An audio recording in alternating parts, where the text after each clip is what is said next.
Indra Hardinata, atlet ski air Sumatera Selatan. Perkenalkan, nama saya Indra Hardinata, atlet ski air Sumatera Selatan, yang sementara ini untuk dalam mencapai target PON 2021 di Papua. Sementara ini adalah latihan fisik, latihan di darat. Sementara kalau latihan di air itu belum bisa karena dalam satu kendala speedboatnya belum ada.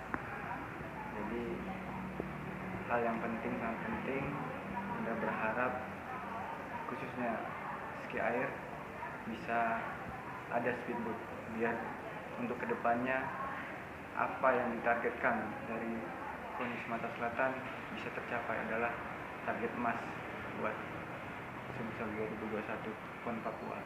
3.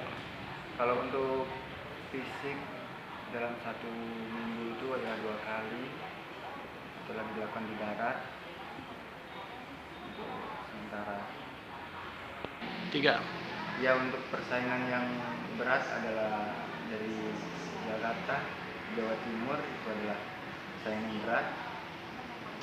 Jadi untuk berat tapi yakin insya Allah bisa untuk yang ketiga kalinya dapat medali emas PON.